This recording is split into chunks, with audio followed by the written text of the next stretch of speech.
प्रभु यीशु मसीह के नाम में आप सभी को जय मसीह की। जैसे कि हम पिछले अध्याय 10 में देख चुके हैं कि नूह की वंशावली क्या क्या थी। आज हम पढ़ेंगे उत्पत्ति चैप्टर का अध्याय 11, मनुष्य की भाषा में गड़बड़ी पड़ने का वर्णन। सारी पृथ्वी पर एक ही भाषा और एक ही बोली थी। उस समय के लोग पूर्व की ओर चलते चलते सिनार देश में एक मैदान पाकर उसमें बस गए। तब वे आपस में कहने लगे, आओ हम ईंटें बना बना के भली भांति आग में पकाएं। और उन्होंने पत्थर के स्थान पर ईंट से और चूने के स्थान पर मिट्टी के गारे से काम लिया। फिर उन्होंने कहा, आओ हम एक नगर और एक गुम्मट बना लें, जिसकी चोटी आकाश से बातें करे। इस प्रकार से हम अपना नाम करें। ऐसा ना हो कि हमको सारी पृथ्वी पर फैलना पड़े। जब लोग नगर और गुम्मट बनाने लगे, तब उन्हें देखने के लिए यहोवा उतर आया। और यहोवा ने कहा, मैं क्या देखता हूँ कि सब एक ही दल के हैं और भाषा भी उन सब की एक ही है। और उन्होंने ऐसे ही काम भी आरंभ किया। और जब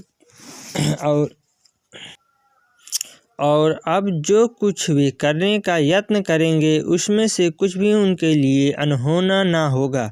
इसलिए आओ हम उतर के उनकी भाषा में गड़बड़ी डालें कि वे एक दूसरे की बोली को ना समझ सकें। इस प्रकार यहोवा ने उनको वहीं से सारी पृथ्वी के ऊपर फैला दिया और उन्होंने उस नगर का बनाना छोड़ दिया। इस कारण उस नगर का नाम बेबीलोन पड़ा, क्योंकि सारी पृथ्वी की भाषा में जो गड़बड़ी है वह यहोवा ने वहीं डाली। और वहीं से यहोवा ने मनुष्यों को सारी पृथ्वी के ऊपर फैला दिया। शेम की वंशावली। शेम की वंशावली यह है, जल प्रलय के 2 वर्ष पश्चात जब शेम 100 वर्ष का हुआ, तब उससे अर्पक्षद का जन्म हुआ। और अर्पक्षद के जन्म के पश्चात शेम 500 वर्ष जीवित रहा और उसके और भी बेटे बेटियां उत्पन्न हुई। जब अर्पक्षद 35 वर्ष का हुआ, तब उससे शेलह का जन्म हुआ। और शेलह के जन्म के पश्चात अर्पक्षद 403 वर्ष और जीवित रहा और उसके और भी बेटे बेटियां उत्पन्न हुई। जब शेलह 30 वर्ष का हुआ, तब उसके द्वारा एबेर का जन्म हुआ। और एबेर के जन्म के पश्चात शेलह 403 वर्ष और जीवित रहा और उसके और भी बेटे बेटियां उत्पन्न हुई। जब एबेर 34 वर्ष का हुआ, तब उसके द्वारा पेलेग का जन्म हुआ। और पेलेग के जन्म के पश्चात एबेर 403 वर्ष और जीवित रहा और उसके और भी बेटे बेटियां उत्पन्न हुई। जब पेलेग 30 वर्ष का हुआ, तब उसके द्वारा रू का जन्म हुआ। और रू के जन्म के पश्चात पेलेग 209 वर्ष और जीवित रहा और उसके और भी बेटे बेटियां उत्पन्न हुई। जब रू 32 वर्ष का हुआ, तब उसके द्वारा सरूग का जन्म हुआ।